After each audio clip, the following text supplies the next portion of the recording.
안녕하세요. 저는 재혼한 지 8년 차 된 40대 중반의 여자입니다. 수도권에서 프랜차이즈 카페 2개 운영 중이고 남편은 냉장고 부품 공장장입니다. 둘이 합쳐 월 수익 4천만 원 이상이고 어려운 아이들과 노인들 도우며 남편과 값진 삶 살고 있습니다. 한 달에 한 번쯤은 캠핑 다니며 남편과 오붓하고 알콩달콩한 시간 보내고 있고요. 저희는 딩크족이에요. 아이가 없어서 외로울 거라 생각하시겠지만 아직까지는 아니네요. 둘이 할 일이 많아 어찌나 바쁜지요.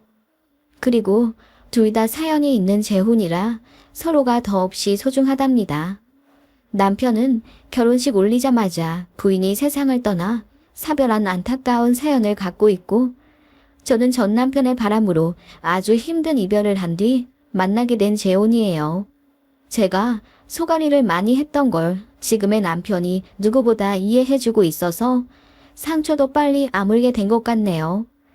현 남편을 만나게 해준 전 남편에게 제가 유일하게 고마워하는 부분이에요. 세상사 인과응보라는 말을 저는 믿지 않았습니다. 하지만 전 남편의 근황을 듣고 저는 너무나 통쾌해 속이 다 시원하더라고요. 이제 시간도 많이 지났고 제 마음의 상처도 거의 다 아물어 지난 이야기를 한번 꺼내어 보려 합니다. 전 남편과 저는 연애 2년, 결혼 7년, 도합, 거진 10년을 살을 부대낀 사이였습니다. 연애할 때 누구보다 저에게 잘해주던 사람이었어요. 대학원 다니며 알바하던 사람이었고 그래서 가진 돈도 별로 없으며 시댁도 가난한 사람이었지만 그 사람의 비전과 사랑을 믿고 진행한 결혼이었습니다. 저희 집도 잘 사는 편은 아니었어요. 아빠가 저 어릴 때 돌아가셨는데 그래도 친정엄마가 공무원이라 단 한 번도 새말고 겪지 않으며 학창시절 보냈고 현재 엄마는 연금으로 안정된 노후 준비를 마치신 상태였어요. 20평대 지방 아파트도 자가로 하나 갖고 계시고요. 전 시댁은 시부가 잦은 주식 실패로 돈을 거의 다 날리셨고 그나마 생계를 유지할 수 있었던 건 시모 덕분이었어요. 아이스크림 공장에 거의 20년을 다니셨다고 하던데 그렇게 번 돈으로 남매를 키워내셨다고 들었습니다. 그런 사람에게 제가 연민을 느껴 옷이나 신발도 많이 선물해 주었죠. 데이트 비용도 제가 많이 냈네요. 그런 저에게 너무나 고마워하며 영원한 사랑을 약속했던 사람과 결국 결혼을 하게 되었네요. 예물 예단 다 생략하고 작은 실반지 주고받으며 정말 단출한 결혼식 올렸어요. 그렇게 전세 4천짜리 작은 투룸에서 신혼을 시작했지만 정말 행복했네요. 저는 당시 중견기업 대리였고 전 남편은 대학원 다니며 교수 준비하던 사람이었어요. 저랑 결혼하기 얼마 전부터 그 사람은 알바도 관두고 박사과정 준비했습니다. 집에서 전혀 도움을 주실 수 없었기 때문에 제가 연애 때부터 뒷바라지 했어요. 결혼하고 나서도 제가 가장이 되어야 했죠. 저는 결혼 당시 연봉이 4천 초반대였는데 세금 다 떼면 월 300만 원 정도 받았어요. 그러면 월 150만 원 저축하고 남은 200만 원 남짓으로 둘이 살았어요. 남편이 강의 듣는 게 있어서 교육비로 월 50만 원 다달이 나갔고 식비랑 통신비, 생활비 등등 다 빠지고 나면 수중에 남는 돈이 10에서 20만 원 정도였네요. 어쩔 땐 그것도 모자라서 교통비 아낀다고 자전거를 중고로 구입해 출퇴근하기도 했어요. 그래도 미래에 행복해지겠다는 일념 하나로 둘 다 이악 물고 버텼던 것 같아요. 돈 없는 시댁에도 도움을 드려야 했습니다. 텃밭 하시다가 다리를 다치셔서 수술을 하셔야 했는데 그 수술비랑 입원비, 간병비 도합 700만 원 큰 돈을 제가 입금해 드려야 했고 뭐 드라이기나 전자레인지 등 자잘한 가전이 고장나도 전부 장남인 제 남편, 그러니까 저한테 말씀하시더라고요. 솔직히 말해 무능력한 남자와 결혼하는 거 쉽게 한 결정 아니었지만 그 사람 꽤 똑똑했거든요. 그래서 밀어주고 싶었습니다. 그래도 제 노력과 희생이 아깝지 않았어요. 늘 고맙다고 표현해 주었고 교수 되기만 하면 저한테 정말 잘할 거라고 입버릇처럼 말하던 사람이었거든요. 저 역시 그 사람 많이 사랑했기에 억울하단 생각은 하지 않았네요. 남편은 박사과정 끝물이라 너무 정신없이 바쁠 때라 집안일도 거의 제 몫이었네요. 그래도 꼬박꼬박 집에 들어와 하루 한 끼 정도는 저랑 먹어야 한다고 해서 저녁은 늘 같이 먹었어요. 그렇게 결혼 3년 차 때까지는 분명 사이가 좋았었던 것 같네요. 이런 얘긴 부끄럽지만 그 후간의 관계도 정상적으로 있었고 주말에 하루 정도는 시간 내어 항상 데이트했어요. 이세 생각도 둘 다 하긴 했지만 공통된 의견은 경제적으로 안정적일 때 아이 갖자였습니다. 그 말인즉슨 당분간은 피임을 하자는 거였죠. 그렇게 나름대로 미래 설계를 해가며 행복하게 산 부부였어요. 뭔가 잘못되기 시작한 건 결혼 4년 차부터였던 것 같네요. 이대로만 간다면 남편의 교수 임용이 2, 3년 안에 이뤄질 수 있던 상황이었어요. 남편은 교수님들 뒤치다꺼리 해야 한다며 연구실에서 거의 숙식을 하기 시작하더군요. 그 전엔 그래도 잠깐이라도 집에 와 제 얼굴 보고 또 주말에도 하루 정도는 항상 시간 내던 사람인데 눈, 코, 뜰 새 없이 바빠졌다며 집에 자주 안 들어왔어요. 그래도 이해했습니다. 미안, 교수님이 자꾸 회식하자고 하시네. 눈에 엇나가면 안 되는 상황이라. 오늘도 회식하고 랩실에서 자야 할 것 같아. 내일 오전에 준비할 게 있어서. 교수 되는 게 어디 쉬운 일이야? 나도 알고는 있어. 건강 잘 챙겨. 알았지? 저는 남편이 저에게 미안한 마음 가지는 게 싫어서 더 씩씩하게 회사 다녔고 남편을 격려해줬네요. 그렇게 거의 주말 부부처럼 사는 동안 저는 야무지게 돈 모아 집도 넓혔어요. 드디어 투룸에서 24평짜리 아파트로 이사를 갔습니다. 매매는 결국 못했지만 그래도 엘리베이터 있는 아파트에서 결혼 생활을 한다는 것이 저에게는 꽤 의미 있는 일이었어요. 게다가 남편의 수입 하나 없이 저 혼자서 가게를 꾸려나가는 게 너무나도 외롭고 힘든 일이었기 때문에 이사가 눈물 나도록 행복했네요. 남편도 제 손을 꼭 잡으며 내가 빨리 가장 노릇을 해야 하는데 미안해. 많이 힘들지? 조금만 더 참아줘. 내가 교수 되는 날 우리 여보한테 백화점에서 가장 비싼 백 하나 사줄게. 라고 하더군요. 백은 무슨, 나 그런 거 원하지 않는 거 알잖아. 제가 원했던 건 하나였어요. 곧 죽어도 하루 1시간은 서로 얼굴 보며 이야기하자고 하던 사람인데 언젠가부터 집에 거의 안 붙어 있거나 집에 있어도 서재에 틀어박혀 노트북하고 교수들 주교들이랑 통화하더군요. 서운은 했지만 교수 임용이 코앞으로 다가왔기에 저도 꼭 참고 있었을 뿐이죠. 바쁜 것도 바쁜 거지만 어느 순간부터 남편의 카드비 또한 늘어나기 시작했습니다. 저는 가족 카드를 발급받아 남편에게 하나 주었는데 학교에서 조교들 밥 사주고 가끔 학생들한테 술 쏘고 그러는 명목으로 쓰더라고요. 식대는 남편의 교수님 카드로 쓰는 거라 본인 밥값, 커피값은 제 카드로 안 긁었고요. 결혼 초에는 한 달에 30에서 40만 원 정도 나왔는데 어느 순간부터는 70에서 80만 원, 많게는 100만 원도 나오곤 했어요. 저 역시 월급이 올랐긴 했지만 남편의 용돈으로만 100만 원이 넘으면 많이 부담되더라고요. 이사를 했기에 대출도 조금 있었고 또 저축도 170만 원으로 상향 조정했기 때문에 여전히 아끼긴 해야 했거든요. 그래서 저는 옷도 거의 안 샀어요. 펌과 염색이 비싸다는 이유로 언젠가부터 미용실도 거의 안 갔습니다. 항상 단정하게 묶고 다니고 블라우스랑 스커트 돌려 입으며 회사 출근했어요. 밥은 구내 식당에서 다 해결했고요. 그래서 제가 쓰는 돈은 교통비랑 통신비 정도? 그게 끝이었습니다. 남편도 그걸 알고 있었어요. 그래서 저한테 많이 미안해하며 본인도 아끼겠다고는 했는데 카드값은 여전하더라고요. 그래서 조심스레 이야기를 했더니 교수 임용되기 전에 여기저기 밥 살 사람이 많아져서 어쩔 수가 없다고 하더라고요.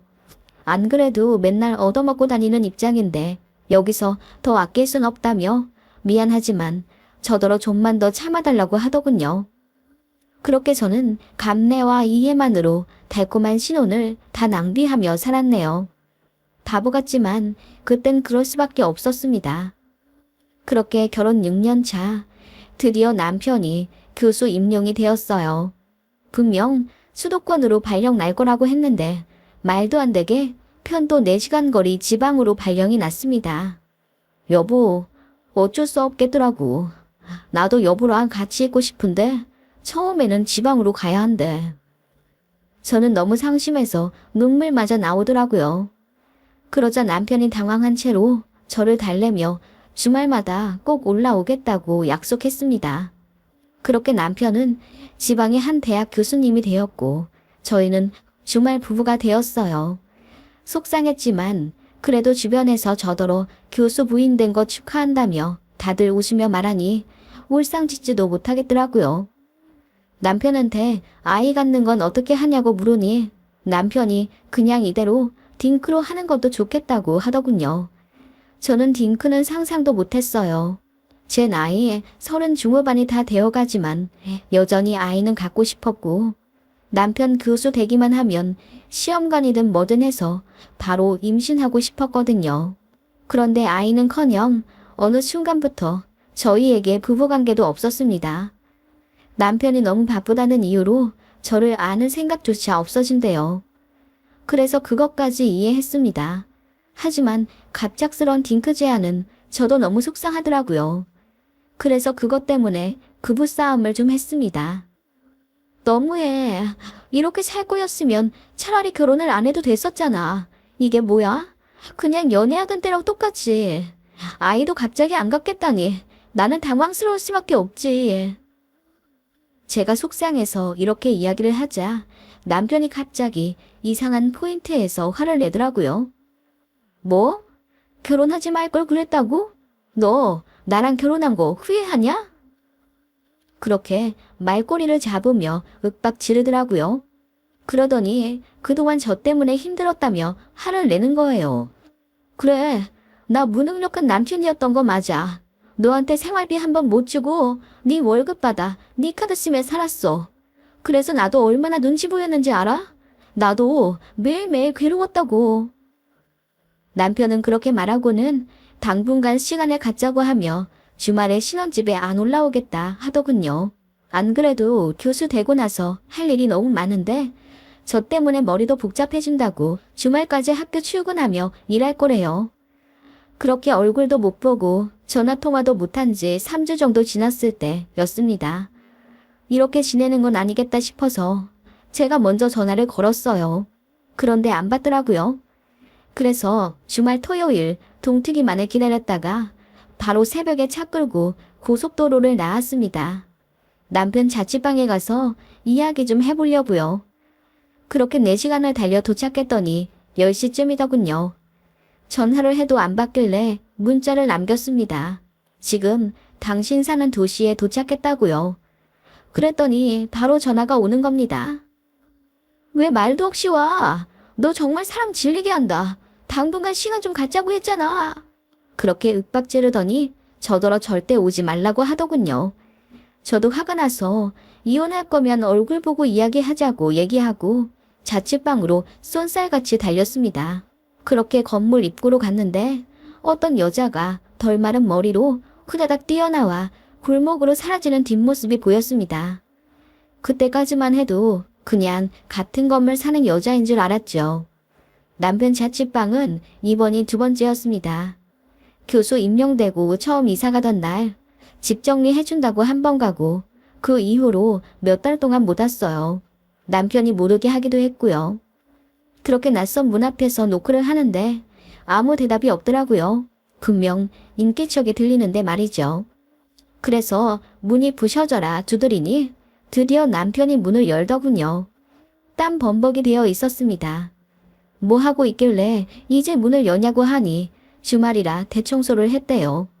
얼핏 보니 깨끗한데 뭘 청소했는지 모르겠더라고요. 일단 앉아서 이야기 좀 하자고 했더니 남편이 난감한 듯 어정쩡 앉더군요. 그제야 저도 집안을 좀 둘러봤습니다. 그런데 이상했어요. 처음 맡아보는 향수 냄새가 나더라고요. 게다가 제가 사준 이불이 아닌 것도 알아챘죠. 제 남편은 열이 많아서 항상 훌겹만 쓰거든요. 그런데 꽤나 두꺼운 면이불이 있길래 이건 왜 샀냐 했더니 밤에 추워서 마트에서 샀다고 얼굴이 시뻘개지며 이야기하더라고요. 그때 뭔가 이상하다는 걸 본능적으로 알아챘던 것 같습니다. 남편이 종량제 봉투에 무언가를 담다가 저 오니 베란다에 두던 걸 보았기에 그 봉투부터 바로 찾아 열어보았습니다. 제가 순식간에 움직이자 남편도 바로 못 막더라고요. 저는 봉투를 잽싸게 낚아채 바로 화장실에 들어가 문을 잠그었어요. 그때 저는 지옥으로 들어서게 되었습니다. 여자 화장품, 여자 속옷, 여자 원피스 같은 게 잔뜩 있더라고요. 저는 넋이 나간 채 그 물건들을 보고 있었죠. 화장실 문 밖에선 남편이 문을 쾅쾅 두드리며 나오라고 소리치더군요. 그러더니 이젠 애절하게 제발 나와봐. 나와서 나랑 얘기 좀 해. 다 해명할게. 응? 이라고 빌길래 일단 그 물건부터 사진을 다 찍은 후 문을 열었습니다. 제 남편이 제 얼굴을 보자마자 오해하지 말라면서 같은 시기에 같은 지방으로 발령받은 여자 조교가 있는데 집을 못 구해서 잠깐 살게 해줬다는 겁니다. 그러면서 본인은 학교에서 잤다고 절대 제가 오해하는 일은 없었다면서 믿어달라더군요. 어이가 없어서 헛웃음이 나옵디다. 그래서 남편이 말리는 거 뿌리쳐가며 집을 다 뒤졌습니다. 아무 일 없었다더니 침대 밑에서 바로 콘돔 나오더군요. 이게 뭐냐고 했더니 그제야 묵묵부답 고개를 숙이는 남편이었습니다. 너 바람났냐? 바람나서 신혼집도 안 올라왔던 거야. 언제부터였어? 오빠가 어떻게 나한테 그럴 수 있냐고. 내가 오빠한테 얼마나 헌신한지 알잖아. 그 말에 남편이 그러더군요. 야, 네가 좋아서 뒷바라지 해놓고 왜 이제 와서 내 탓이야? 내가 너더러 그렇게 살라고 빌었냐? 난 헌신해달라고 부탁한 적 없어. 그 말에 저는 머리를 한 대 맞은 듯이 멍했습니다. 남편은 씩씩거리며 얘기하더군요. 그럴 바에 차라리 돈 써서 너를 좀 꾸미지 그랬냐? 맨날 똑같은 옷에 똑같은 머리 보는 내가 더 질리더라. 그렇게 사는 게 꼭 나더러 빨리 교수돼서 갚으라고 부담 주는 것 같았어. 그래, 넌 아무 말 안 했지만 네 얼굴 자체가 나한테 독촉장이었다고. 그렇게 말하며 남편은 바람난 게 제 탓이라고 하더군요. 저는 화가 나다 못해 패닉이었어요. 그래서 언제부터였냐고 물으니 2년 좀 안 되었다고 하더군요. 남편이 바쁘다며 집에 안 들어오고 저와 관계도 안 하기 시작하던 딱 그쯤이네요. 20대 후반에 같은 상경대 조교이고 이번에 본인 교수 임용 났을 때 그 여자랑 같이 내려온 거라고 하더군요. 그리고 그 여자는 대학원 입학했고요. 정말 어이가 없더군요. 아까 뛰쳐나가던 머리 덜 마른 여자 맞냐고 하니 아무 말이 없었습니다. 2년 전쯤부터 카드값 많이 나온 것도 그 여자 때문이 맞냐고 물으니 그제야 조용히 고개를 끄덕거리더군요. 저는 그대로 남편의 뺨을 내리쳤어요. 그랬더니 남편이 슬그머니 그러더군요. 이제 속이 후련해? 그러면 이혼하자. 다 알게 되었으니 너도 마음이 지옥 같을 거다냐. 우리 이제 전처럼 돌아갈 수 없어. 껍데기뿐이 나 데리고 뭐 어떻게 살겠다는 거야. 그치? 그러면서 본인은 결혼이 안 맞는 것 같다며 이혼하고 자유롭게 살고 싶다 하더군요. 그리고 그 여자랑 연애하면서 가슴이 다시 뛰는 중이라고 하더라고요. 새롭게 살고 싶으니 저와 이혼하겠다는 남편의 낯선 표정과 눈빛에 저는 그대로 심장까지 얼어붙고 말았습니다. 아무 말 않고 바로 차 타고 집으로 올라왔습니다. 고속도로 운전하는 4시간 동안 정말 태어나 처음으로 펑펑 울어봤네요. 행복하려고 한 결혼인데 저는 순식간에 괴로움에 몸부림치게 되었습니다. 그렇게 신혼집 올라오자마자 양가에 알렸습니다. 친정엄마는 난리를 치며 당장 이혼하라고 하셨고 시부모님도 엄청 놀라셨어요. 그러더니 저더러 한 번만 참아줄 수 없겠냐 하시더군요. 저랑 정도 많이 들었고 저한테 의지도 많이 했는데 이대로 남남될 수 없다 하시면서요. 지금 생각하면 시부모님의 이혼 반대 이유도 참 이기적이었죠. 그렇게 양가 부모님이 남편을 호출했고 저희 신혼집에 오셔서 정말 난리를 치셨습니다. 엄마는 울고불고 뒤집어지셨고 시아버지는 남편을 엄청 패시더라고요. 그 바람에 남편은 코피까지 났지만 계속 이혼하겠다 하더라고요. 어차피 본인만 집에서 나가면 되는 거라며 그동안 빌부터 살아서 미안했다 어쩌고 저쩌고 헛소리를 하더라고요. 위자료는 3천만 원 줄 테니 괜한 소송으로 힘 빼지 말자 하더군요. 그렇게 이혼하게 되었습니다. 그런데 그 인간 저한테 이러더군요. 미안한데 이혼 사유는 비밀로 해줬으면 좋겠어. 내가 바람난 거 알려지면 네 얼굴에도 먹칠하는 거잖아. 세상 사람들 다 나만 욕할 것 같지? 아니, 사실은 너도 욕먹어. 얼마나 매력 없길래 신혼 때 남편이 바람이 나냐고. 그렇게 조근조근 저에게 당부를 하더군요. 제가 싫다고 했더니 그럼 자기도 소송을 걸 수밖에 없대요. 재산 분할을 요청할 수밖에 없다나? 남편 친구 중에 변호사가 있는데 그 친구한테 부탁해서 유책을 저로 만들 수가 있대요. 제가 교수다라고 바가지를 긁어서 스트레스 받아 이혼하는 걸로요. 그리고 본인의 바람을 증명할 수 있는 구체적인 증거가 없기 때문에 사실상 자기가 봐주는 거라나? 정말 인도껍을 하고 할 수 없는 말을 하더군요. 왜 증거가 없어? 내가 그날 사진 다 찍어왔는데? 그거야 네가 만들어낸 억지 증거라고 하면 되는 거지. 나는 모른다고 하면 그만이야. 어때? 벌써부터 진흙탕 싸움 되지? 얘기 길어지면 너만 더 상처받아. 그러니까 조용히 헤어지자. 그렇게 말하며 남편은 협의 이혼 신청서를 내밀었습니다.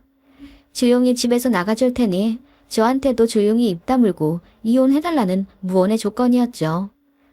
그리고는 본인 방에 있는 책들과 짐을 다 싸서 용달로 붙인 후 이혼서를 다 쓰면 관공서 제출해달라고 하고 떠나더군요. 일주일 곰곰이 생각한 뒤 저는 협의 이혼서를 작성해서 이혼했습니다. 남편이 고맙다고 하며 좋아하더라고요.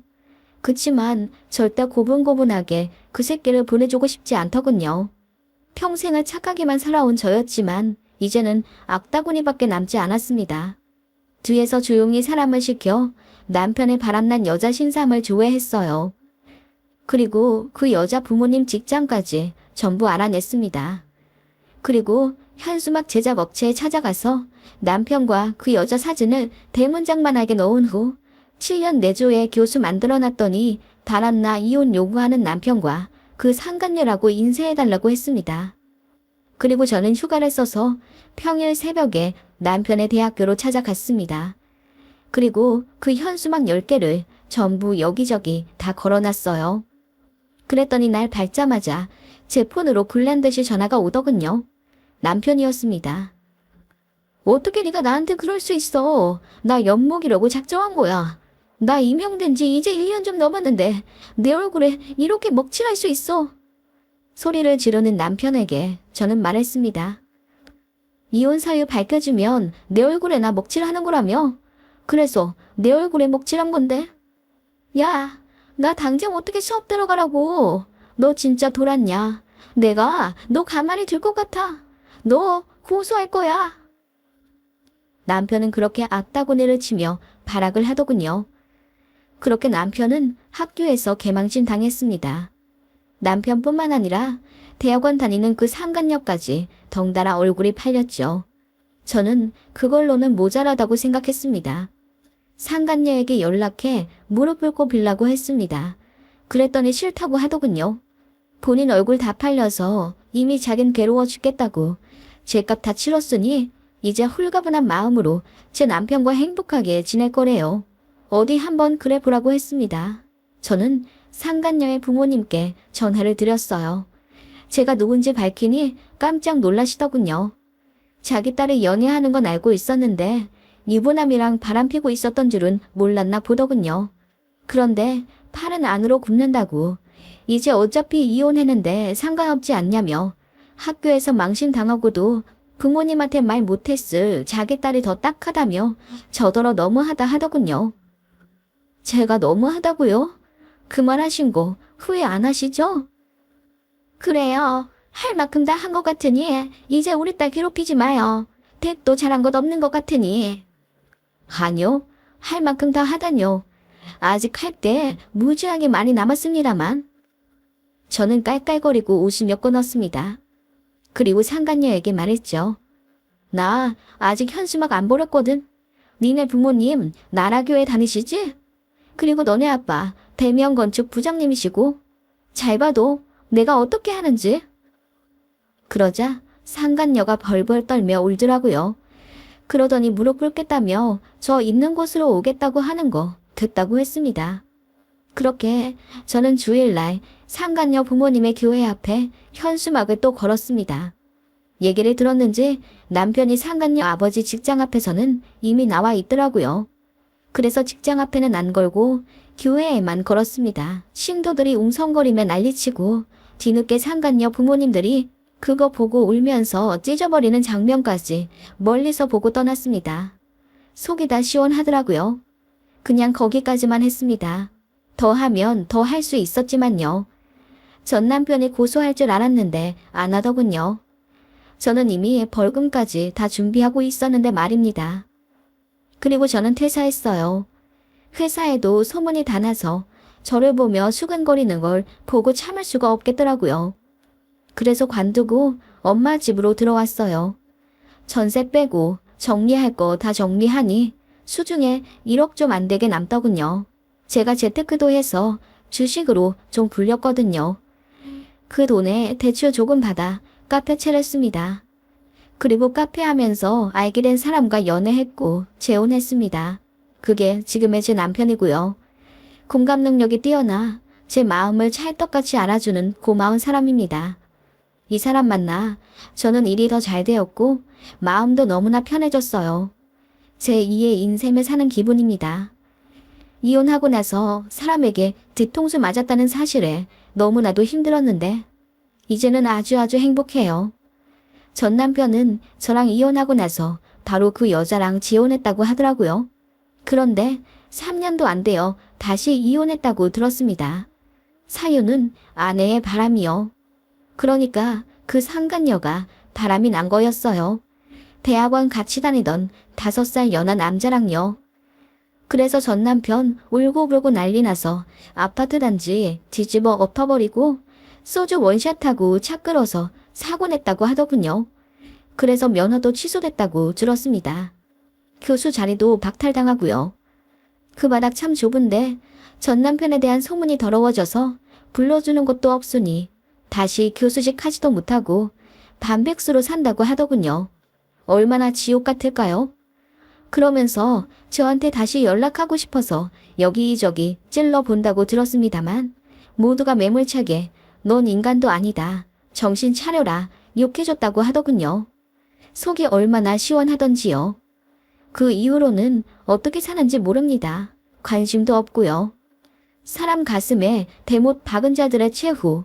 이 정도면 시원한 결말 아닌가요? 비록 결혼 생활 동안 헌신했던 것들에 대한 보답은 얻지 못했지만 사이다는 아닐지언정 저는 현재 행복하니 이걸로 되었다 싶습니다.